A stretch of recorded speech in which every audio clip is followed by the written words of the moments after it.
got you. Don't worry. All right, ladies and gentlemen, so my new job is I'm going to be working in a vinegar factory. Now, here's the deal with working in a vinegar factory. You have got to make sure that the vinegar is the right concentration. All right? If you sell vinegar that's too weak, nobody wants to buy it and it doesn't do what it's supposed to. You sell vinegar that's too strong, it tastes foul and nobody buys it. And so you end up with not selling any vinegar. So, what there is literally a guy's job at the vinegar factory, when they've got a batch finished and it's ready to go out, he goes out with his little flask, takes a sample of the vinegar, all right, puts some vinegar in here, knows exactly the volume of vinegar that he got, right? Now he wants to figure out the molarity of that vinegar. What do you need to find the molarity of the vinegar? The moles. You need the moles and the volume, right? Well, he has one of those. That's easy. Now how does he find the moles? Or she, of vinegar. Now, here's the deal. They want to find the molarity of the acid. Is vinegar, acetic acid, a strong or a weak acid? Weak. Is everybody sure of that? Yeah. Hyperhickel high? Oh no, Hicklose, H2SO4. We don't hear acetate in there. All right. So, what he's going to do, or she, is going to add some base. All right? Because this is an acid. They're going to add some base. And they're going to add the amount of base from a known, you guys did this with a little titration, right? Little burettes. All right, where you drip it in, it doesn't change color, doesn't change. Crap! It turned bright pink. Yeah. Okay, you've had that experience. Or if you're working in AP Bio, you're titrating the pretty purple permanganate in, and it's like, oh crap, I screwed up. Oh, I remember that. Yeah, there you go. That was like the first week. Or Yeah. the second week. Exactly. Oh, yeah. Now, so this base is of a known concentration. Okay, known concentration of hydroxides. And it's in a graduated burette, and so we can know the volume that we've added. If we know the concentration and the volume, what can we calculate easily? How much reactive? We know how many moles we put in, right? Because we can go molarity equals moles over volume. We can figure out the moles is equal to molarity volume, right? Does that make sense? Yeah. Okay, good. Now, so if we're adding this base of a known concentration and we know the volume, we can figure out the moles. If we know the moles of base that we added and they are neutralizing the acid, what do we know about the acid? How much was in there? How much what?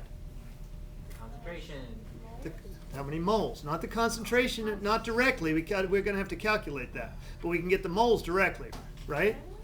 Yeah. Because think about it. What's really chemically going on in the beaker? Okay? Here's the deal. In that flask, rather, there were a whole bunch of H's. Right? Later we'll change that model slightly, but we got a whole bunch of H's there, right? We're dripping in base. Here comes the first base molecule.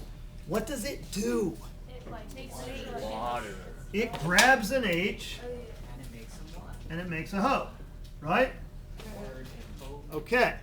Now, when does the fancy, there's a word here, indicator. When does the indicator change color?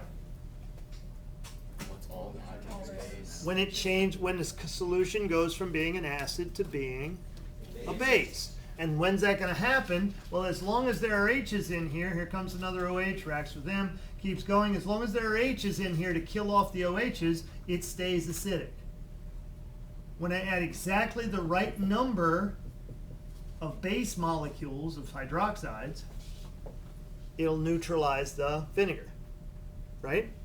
So if we know the moles of acid, how does that compare to the moles of base when it hits its neutralization point or its equivalence point? Let me say that again. How do we know, what do we know about the moles of acid at the equivalence point when we just change over, the indicator just turns bright pink? We knew the volume already, and we know the number of moles of acid. Because the moles of acid are going to be exactly equal to the moles of base. Does that make sense? Now, if we know the moles and the volume, can we calculate the molarity? Yes. Yeah. So all we're trying to do here, both in dilution and in titration, is you're trying to go, okay, I got to get to the number of moles of crap that I need, and then I can equate that using molarity to find the volume of stuff that I need. So in this case, we have a known concentration, known volume. We dribble it in. We figure out the moles of base.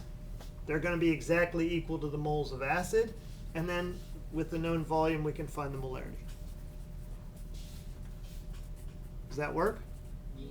Okay, that's all titration is. The whole point of titration is to get this number of moles of base equal to this number of moles of acid. And yet we still got that problem on the AP exam wrong. I know, and we won't discuss that. We're gonna discuss that more at another time. After I turn off the flipping thing.